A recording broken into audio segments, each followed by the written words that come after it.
સ્વાગત છે।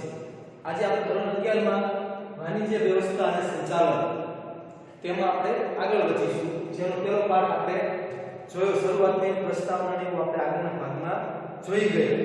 તો હવે એમાં આપણે આગળ વધીશું આર્થિક પ્રવૃત્તિના પ્રકાર।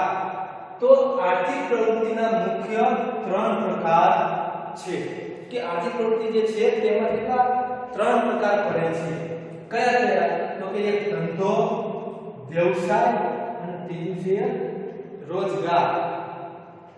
આ 3 જે છે એ આર્થિક પ્રવૃત્તિના મુખ્ય પ્રકાર છે। તો એમાં આપણે પહેલો જે એનો પ્રકાર છે ધંધો, તેના વિશે આપણે ચર્ચા કરીશું આજે। તો ધંધો જે છે તો એનો અર્થ, એની વ્યાખ્યા એમ આપણે હવે આગળ વધીએ। તો એને ધંધો એ શું?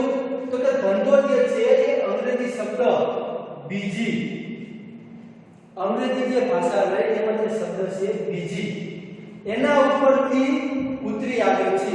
એટલે કે જે ધંધો જે આપણે કહીએ છીએ એને અંગ્રેજીનો જે શબ્દ બીજી છે એના ઉપરથી આ નામ આપવામાં આવેલું છે। એનો અર્થ કોનો? તો કે બીજી।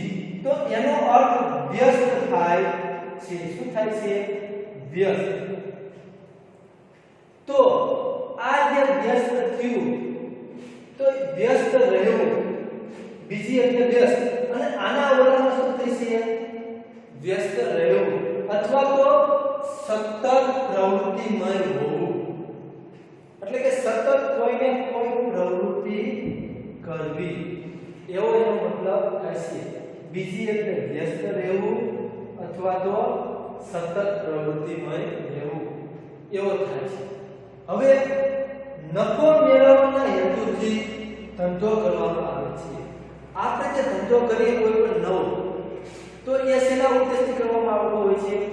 તો કે નફો મેળવવાના હેતુથી। કોઈ પણ ધંધો શરૂ કરે તો એવા ઉદ્દેશથી ન કરે કે મને આમાં નુકસાન થશે એટલા માટે કરવું છે, પણ એનો મુખ્ય હેતુ શું હોય છે? નફો મેળવવાનો। તો ધંધામાં ખ્યાલ નફાના હેતુ સાથે સંકળાયેલો છે અથવા તો જોડાયેલો છે।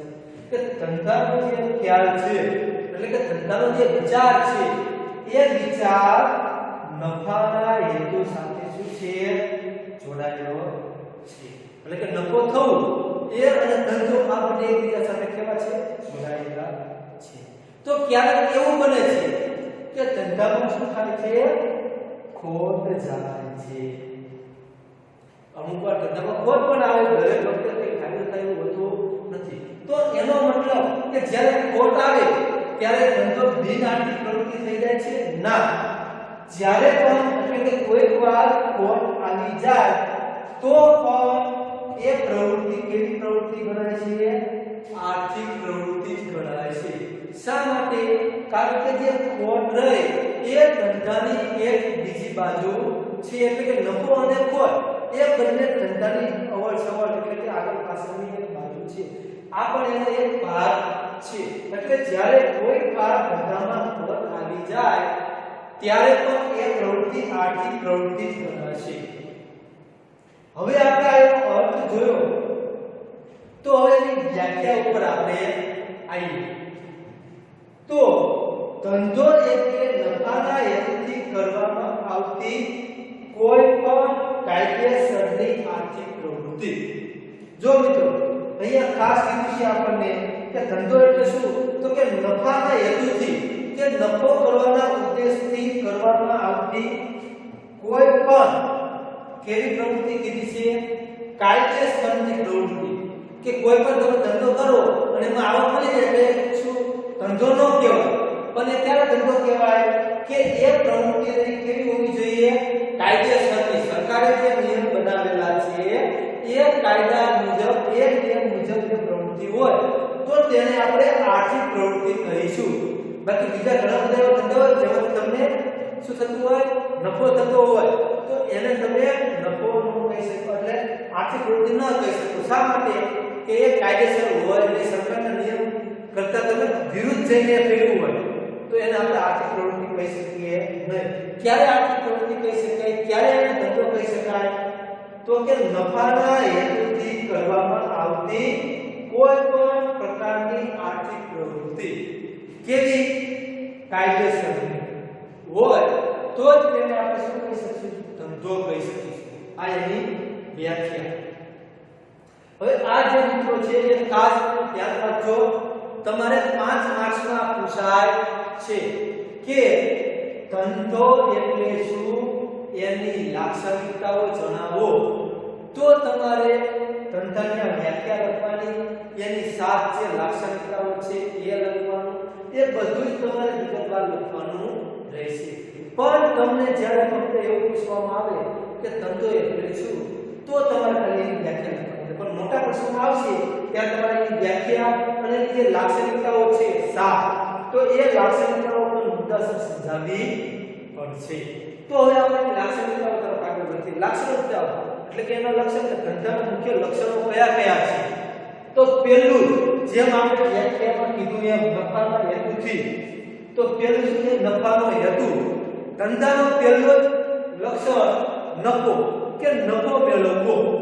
તો ધંધાનો મૂળભૂત હેતુ આર્થિક પ્રવૃત્તિ દ્વારા નફો મેળવવાનો. કે જે તમે ધંધા દ્વારા આર્થિક પ્રવૃત્તિ કરો છો. તો આર્થિક પ્રવૃત્તિ એટલે શું? તો આર્થિક પ્રવૃત્તિ આપણે આગળના વિડિયોમાં ચર્ચા કરી ગયા કે આર્થિક પ્રવૃત્તિ એટલે કે જે પ્રવૃત્તિમાં વસ્તુ વિનિમય થતો હોય, સેવાની આપણે થતી હોય અથવા નાણાંની આપણે થાય, તો એને આપણે આર્થિક પ્રવૃત્તિ કહીએ છીએ. એવું આપણે આગળ ભણીએ.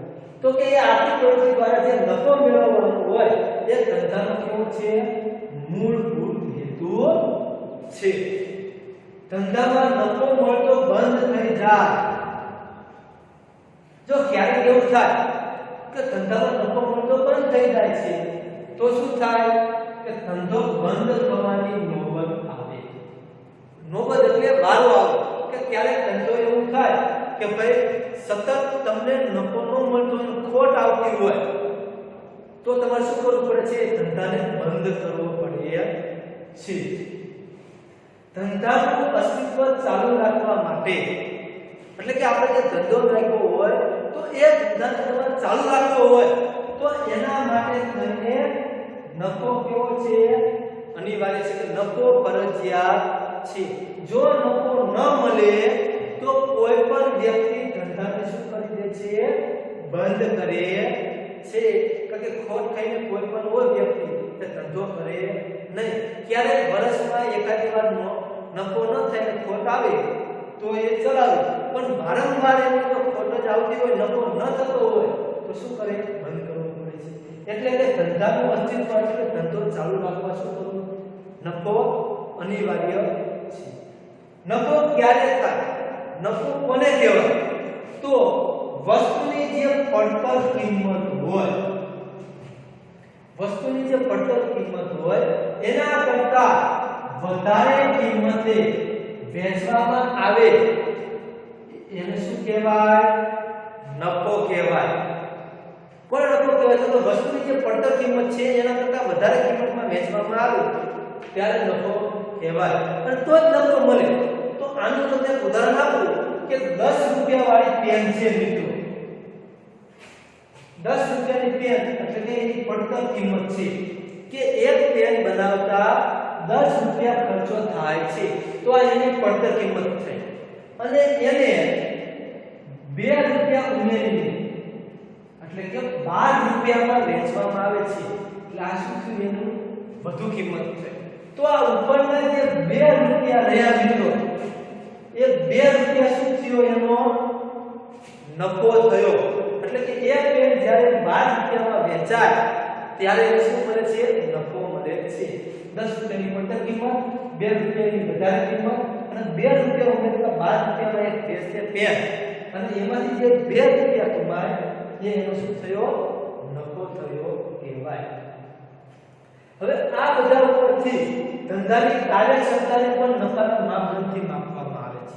કે આ જે નફો થયો તો એના માપદંડ દ્વારા શું થાય? ધંધાની કાર્યક્ષમતા, કે આ ધંધામાં કેટલી કાર્યક્ષમતા રહેલી છે એ માપવામાં આવે છે. અને જે આ નફો જે છે એ ધંધાની શું છે? પારાશીશી છે. કે નફા દ્વારા આપણને ખબર પડે કે આ ધંધામાં આટલા આવક થઈ છે, તેને પારાશીશી કહે છે. આ તમને ખાસ મિત્રો એક માર્ક્સના વિકલ્પમાં કે ખાલી જગ્યામાં પૂછાય છે ધંધાની પારાશીશી કોને કહેવામાં આવે છે તો નફાને, અથવા એવું છે નફાને ધંધાને શું કહેવામાં આવે છે તો પારાશીશી, એટલે આ ખાસ યાદ રાખજો. હવે આપણે બીજી લાક્ષણિકતા જે છે વસ્તુ અને સેવાનો વિનિમય તે તરફ આગળ વધીએ. તો વસ્તુ અને સેવાનું ઉત્પાદન કરીને કે કોઈ પણ વસ્તુ છે અથવા તો સેવા એનું ઉત્પાદન કરવામાં આવે અને એ ઉત્પાદન કરીને અથવા તો ખરીદીને તેનું શું કરવામાં આવે છે વેચાણ કરવામાં આવે છે, એટલે કે વસ્તુ અને સેવાનો વિનિમય થાય છે. કેવી રીતે તો અહીંયા છે કોઈ પણ વસ્તુ હોય એનું તમે ઉત્પાદન કરો અને એને વેચો, બરોબર, અથવા તો ખરીદીને કીધું કે ખેડૂત કોઈ અનાજ શું કરે છે ભાવે અને એ અનાજનું વેચાણ કરે બીજાને, એટલે તમે એની પાસેથી ખરીદી હવે ખરીદીને તમે શું કરશો એનું વેચાણ કરશો, ખેડૂત પાસેથી અનાજ લઈ લો અને એનું વેચાણ કંઈક થયું તો એ શું થયું વસ્તુ અને સેવાનો વિનિમય થયો. હવે આ સેવા તો વકીલ કોઈ છે એ વકીલ બીજા કોઈ અસીલ વતી એટલે કે ફરિયાદ કરનાર વતી કેસ લડશે તો એના બદલામાં શું કરશે સેવા આપશે અને એના બદલામાં ફી લેશે. ડોક્ટર છે તો ડોક્ટર તમને સારવારની સેવા આપશે બદલામાં શું કરશે ફી લેશે, તો એ સેવાનું શું થયું વિનિમય થયું. વિનિમય થયો એટલે આપ-લે થવી, તો એ આપ-લે થાય છે. તો ધંધામાં વસ્તુ અથવા સેવાનો વિનિમય સંકળાયેલો હોય છે કે ધંધાની અંદર વસ્તુની અથવા તો સેવાની શું હોય છે આપ-લે સમાયેલું છે. જ્યાં વસ્તુમાં ભૌતિક સ્વરૂપની કોઈ પણ વસ્તુ હોય તો એમાં ભૌતિક સ્વરૂપ અને જે સેવા છે એમાં અદ્રશ્ય અથવા તો અભૌતિક સેવાનો વિનિમય થાય છે. જો ભૌતિક એટલે કેવું કે જે આપણે આંખે આપણે જોઈ શકીએ અને અભૌતિક એટલે જેને આપણે આંખોથી જોઈ શકતા નથી. જેમ કે આપણે પવન છે તો પવનને આપણે મહેસૂસ કરી શકીએ પણ આપણે આંખોથી જોઈ શકીએ નહીં, તો એ અભૌતિક છે એટલે કે અદ્રશ્ય છે, બરોબર મિત્રો. અને ભૌતિક એટલે આ માર્કર છે મારા હાથમાં આને આપણે જોઈ શકીએ તો ભૌતિક વસ્તુમાં બોર્ડ તો એને આપણે જોઈ શકીએ તો એ શું થયું ભૌતિક વસ્તુ. તો વસ્તુમાં ભૌતિક સ્વરૂપની હોય અને સેવા જે છે કેવી હોય અદ્રશ્ય સ્વરૂપની હોય છે, બરોબર છે. કેવી રીતે હવે એનું આપણે ઉદાહરણ સમજીએ તો કે ઇલેક્ટ્રિક સાધનોનું ઉત્પાદન કરતી કંપની, જ્યાં ઇલેક્ટ્રિક સાધનો છે આપણે બલ્બ છે પંખા છે આ બધું જે છે તો એનું જે ઉત્પાદન કરે છે એ વસ્તુ ભૌતિક છે એને આપણે જોઈ શકીએ. પંખા હોય તો પંખા અલગ અલગ કંપનીના હોય છે, બરોબર, ઉષા કંપનીના હોય બીજા કોઈ કંપનીના હોય છે, અલગ અલગ કંપનીના હોય છે આપણી પાસે, તો એ શું થયું ભૌતિક આપણે જોઈ શકીએ. પણ એ જે પંખો આપણે અગાસીમાં ફિટ કર્યો આપણી છત સાથે અને એના શેડર આપી દીધા અને પછી જે તમે સ્વિચ પાડો અને એમાં જે ઇલેક્ટ્રિક વહન થાય છે વિદ્યુતનું વહન થાય છે અને પંખા ફરવા માંડે તો એ જે વિદ્યુતનું વહન થયું તો વિદ્યુતને આપણે જોઈ શકવાના નથી. એટલે વિદ્યુત કેવું થયું આપણા માટે અભૌતિક સેવા થઈ, અદ્રશ્ય સેવા થઈ કે જેને આપણે જોઈ શકતા નથી, જે અહીંયા આપણને ઉદાહરણ લઈને આપણે લઈ શકીએ. આ બે લાક્ષણિકતા થઈ. હવે આપણે આગળ ત્રીજી લાક્ષણિકતા તરફ આગળ વધીશું. ત્રીજું એનું લક્ષણ ધંધાનું જોખમ અને અનિશ્ચિતતા. તો કે ધંધાની અંદર ઘણા બધા જોખમો રહેલા છે અને અનિશ્ચિતતા કે આવક કેવી આવશે, નફો કેવો થશે એનો કોઈ નિશ્ચિત હોય નહીં કે ફિક્સ આંકડો ન હોય કે આટલી જ આવક આવશે તો આટલો નફો થશે, એવું કોઈ ફિક્સ હોતું નથી. એટલે કે ધંધામાં જોખમો અને વળતરની અનિશ્ચિતતાનું તત્વ રહેલું છે. જોખમ એટલે ખતરો કે કોઈ પણ વસ્તુનો વળતર, તો જે નાણાં રહેલા છે આપણે રોકાણ કરેલું જે નાણાં છે એ અનિશ્ચિતતા હોય કે પાછા ફરશે એવું કઈ નક્કી હોય નહીં. તો જો આ અકસ્માત, કર્મચારીની હડતાલ, લૂંટફાટ, ચોરી, ગ્રાહકોની પસંદગીમાં ફેરફાર થવો, માંગમાં ઘટાડો થવો, લોકોની જીવનશૈલી, રુચિ, ટેવ વગેરેમાં ફેરફાર, હરીફાઈ, ટેકનોલોજીમાં પરિવર્તન જેવા માનવ સર્જિત જોખમો રહેલા છે. ધંધામાં કયા જોખમો? તો આ બધા જે રહ્યા લૂંટ ચોરી એ બધા કેવા માનવ સર્જિત જોખમ. માનવ સર્જિત એટલે માનવો દ્વારા જે જોખમ રહેલા છે તે. ક્યારેક આગ લાગી જાય, માનવ જાણી જોઈને નહીં, અજાણતામાં પણ લાગી જાય આગ.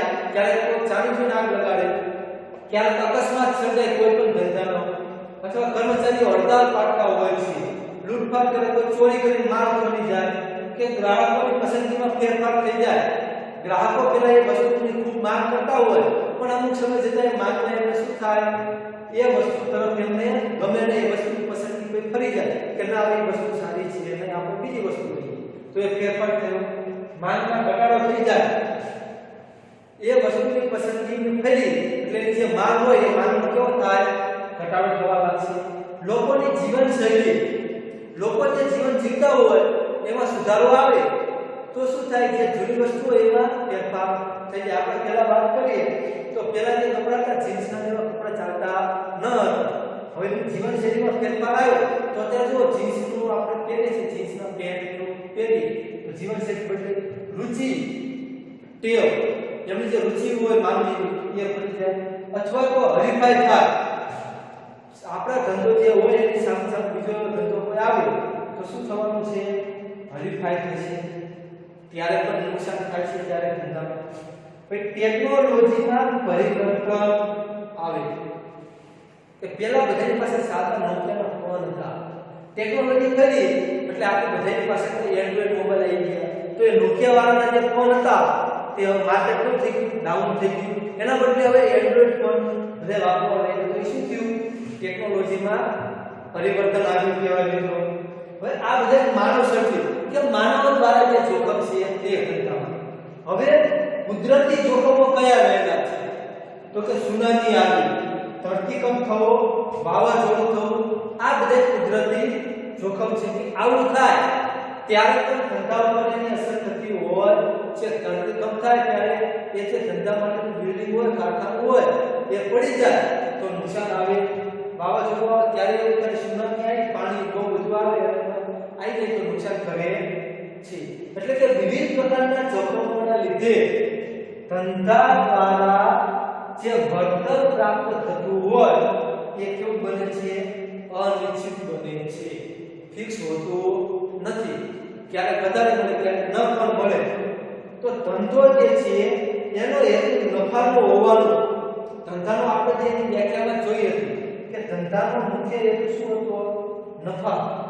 તો નફાનો તેનો હેતુ હોવા છતાં પણ જોખમના લીધે કોઈ વાર ધંધાની અંદર નુકસાન પણ થઈ જાય છે. કે ધંધાનો મુખ્ય હેતુ શું હોય છે, નફો કમાવાનો, પણ આ જે જોખમો રહેલા છે એના લીધે ક્યારેક ક્યારેક ધંધામાં નુકસાન પણ આવી જતું હોય છે. હવે એનું ચોથું લક્ષણ તૃષ્ટિગુણનું સર્જન. તો તૃષ્ટિગુણ એટલે સંતોષ થવો. તૃષ્ટિગુણ તમારા માટે નવો શબ્દ છે તો એનો મતલબ સંતોષ થવો, એટલે કે સંતોષકારક આપણને કોઈ પણ વસ્તુ દ્વારા આપણને સંતોષ પ્રાપ્ત થાય. તો વસ્તુ અથવા તો સેવાની ઉપયોગિતા દ્વારા, એટલે કે આપણે કોઈ પણ વસ્તુનો ઉપયોગ કરીએ અથવા કોઈ સેવાનો લાભ લઈએ તો એના દ્વારા આપણને એના વપરાશ કરતા જે છે તેને શું થાય, સંતોષ પ્રાપ્ત થાય. એટલે કે સંતોષ આપવો એટલે તૃષ્ટિગુણનું સર્જન થયું કહેવાય. કોઈ પણ વસ્તુ આપણે ખરીદીએ તો એમાંથી આપણને સંતોષ જ્યારે પ્રાપ્ત થાય છે ત્યારે આપણે ઉપભોક્તાથી આપતો ઉપભોક્તાને સંતોષ આપવો એ ધંધાવાળાનો મુખ્ય ઉદ્દેશ છે, એનો મુખ્ય લક્ષણ છે. કે એમની જે વસ્તુ છે અથવા જે સેવા આપે છે એના દ્વારા એમની વસ્તુનો ઉપયોગ કરવા વાળા વ્યક્તિ છે એને સંતોષ પ્રાપ્ત થાય છે. તો હવે તૃષ્ટિગુણનું સર્જન જે છે એ મુખ્ય ત્રણ રીતે થાય છે. કઈ કઈ ત્રણ રીત? તો કે એક સ્વરૂપ, બીજું છે સ્થળ અને ત્રીજું સમય. એટલે કે તૃષ્ટિગુણનું જે સર્જન થાય છે એ મુખ્ય ત્રણ ઉપર આધાર રાખે છે. એક સ્વરૂપ ઉપર, એક સ્થળ ઉપર અને એક સમય. આ ત્રણ ઉપર તૃષ્ટિગુણનું સર્જન રહેલું છે. તો આપણે એને સમજીએ કેવી રીતે. તો કે કાચા માલનું તૈયાર માલમાં રૂપાંતરિત થાય. હવે જે કાચો માલ છે તો એની ઉપર પ્રક્રિયા કરીને એ જે કાચા માલને તૈયાર માલમાં રૂપાંતરિત કરવું એટલે ફેરવવું, કે એ તૈયાર માલને ફેરવી અને એને વપરાશ યોગ્ય બનાવવામાં આવે, કે કાચો માલ જે છે એ વપરાશમાં આવે એ મુજબ બનાવવામાં આવે. એટલે શું થયું? સ્વરૂપનું પુષ્ટિગુણ થયું. જે આપણે પહેલી વાત કરી સ્વરૂપનું પુષ્ટિગુણ એ. બીજું આવશે સ્થળ. તો સ્થળનું પુષ્ટિગુણનું સર્જન ક્યારે થાય? તો કે માલના ઉત્પાદનના સ્થળેથી, માલનું જે ઉત્પાદન થાય છે તો એ સ્થળ જે છે એ સ્થળથી ઉપભોક્તા એટલે એનો જે ઉપયોગ કરવા વાળા છે તે, તો એના સ્થળ સુધી એ માલને લઈ જવામાં આવે. બરોબર છે? જ્યાં ઉત્પાદન થયું છે ત્યાંથી ઉત્પાદન કરવા વાળો વ્યક્તિ જે ઉપયોગ કરવાનો છે એ સ્થળ સુધી એને પહોંચાડવામાં આવે. એટલે શું થયું? એ સ્થળ પુષ્ટિગુણનું સર્જન થયું એમ આપણે કહી શકીએ. હવે છેલ્લું આવ્યું કયું? આપણે વાત કરી હતી સમયનું પુષ્ટિગુણનું સર્જન. તો માલની જરૂરિયાત ન હોય ક્યારે કેવું બને છે કે માલની જરૂરિયાત હોતી નથી. તો જ્યારે માલની જરૂરિયાત ન હોય તો એ વખતે એ માલનો શું કરે છે?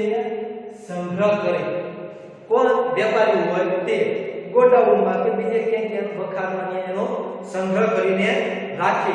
અને જ્યારે આગળ ભવિષ્યમાં જરૂરિયાત થાય, ગ્રાહકોને ઉપભોક્તાઓને જ્યારે જરૂરિયાત હોય ત્યારે એ જરૂરિયાતના સમયે એ માલ જે છે એ પૂરો પાડવામાં આવે ત્યારે સમયનું પુષ્ટિગુણ એટલે કે સમય પુષ્ટિગુણનું સર્જન થયું એમ કહેવાય. બરોબર? હવે આપણે આગળ વધીએ. પાંચમું જે લક્ષણ છે ધંધાનું તેના, તો કે પ્રવૃત્તિનું સાતત્ય. એટલે કે પ્રવૃત્તિ સતત ચાલતી રહે. આનો મતલબ શું છે? પ્રવૃત્તિ સતત ચાલતી રહે એમ. તો ધંધામાં વ્યવહારો નિયમિત અને સતત થતા રહે છે. ધંધામાં વ્યવહાર કેવા હોય? નિયમિત હોય અને કેવા? સતત. ધંધામાં જે વ્યવહાર થતા હોય એ રોજે રોજ થતા હોય છે અને સતત ચાલતા રહેતા હોય છે. એવું નહીં કાર્ય છે કે 5 દિન ન થાય, 5 દિવસ પછી એ કાર્ય થાય, એવું નહીં.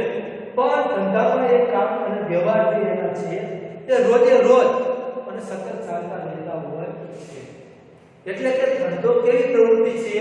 તો કે ધંધો એ છે એ સતત રીતે ચાલતી આર્થિક પ્રવૃત્તિ છે. ધંધો કેવી પ્રવૃત્તિ? તો કે સતત રીતે આર્થિક પ્રવૃત્તિ છે, સતત ચાલતી પ્રવૃત્તિ છે કે જ્યારે અટકાતી નથી. એ ક્યારે અટકાય? જ્યારે ધંધો બંધ કરવામાં આવે ત્યારે અટકાય છે. બાકી એ સતત ચાલતી આર્થિક પ્રવૃત્તિ છે. વેપારી નફાના આશયથી ખરીદ વેચાણની સતત પ્રવૃત્તિ કરે.